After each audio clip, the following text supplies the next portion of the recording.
सत्ताधाऱ्यांच्या सांगण्यावरून मोहोळ तालुक्यात पोलिसांची गुंडगिरी, प्रशासनाच्या विरोधात मतदारांमध्ये संताप व्यक्त होत आहे।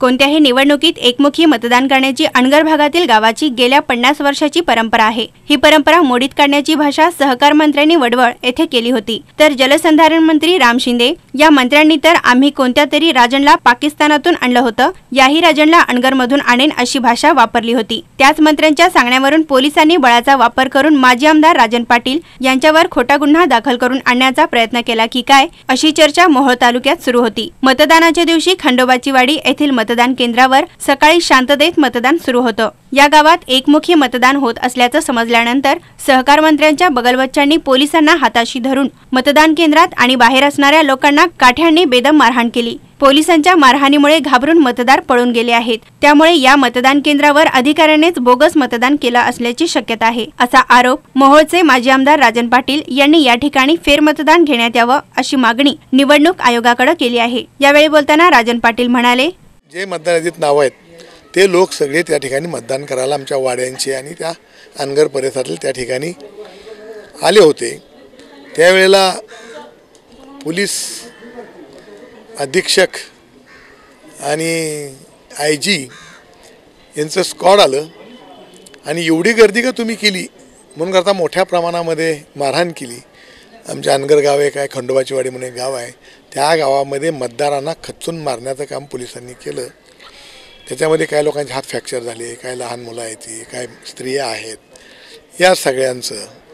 आणि त्याच्यानंतर अजून सरकारी कामात अडथळा केला म्हणून आमच्या लोकांवर गुन्हे दाखल केलेत आता। त्यामुळे पोलिसांनी गुन्हे दाखल केले असले तरी या देशामध्ये अजून सगळ्यांना माहितीच नाही की न्यायव्यवस्था फार सक्षम आहे। आता कळेल देशाच्या पंतप्रधानाला की न्यायव्यवस्था काय आहे ती।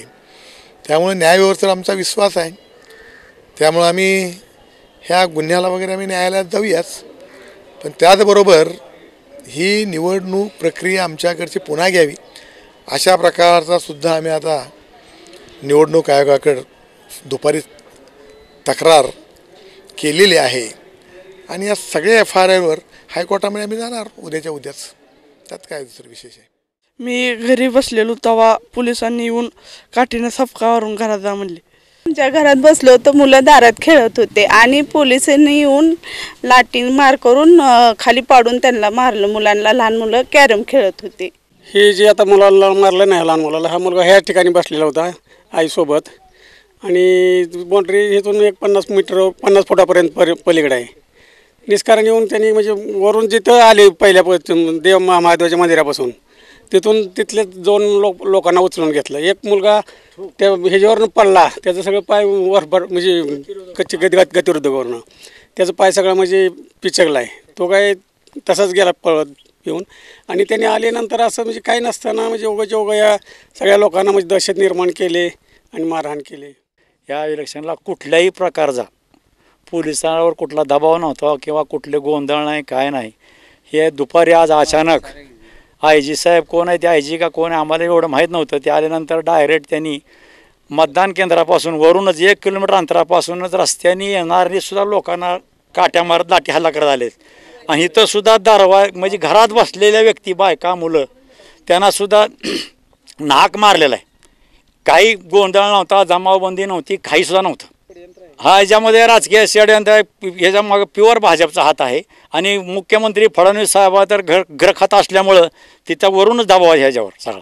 आणि जाणीवपूर्वक मतदान ही काँग्रेसचा बालेकिल्ला असल्यामुळं अनगर आणि अनगरखालची जी काही 6 गाव आहेत ह्याच्यावर दबाव आणून मतदान कमी करण्याचा प्रयत्न ह्यांनी केलेला आहे। ही पहिल्या वेळेस घटना आहे।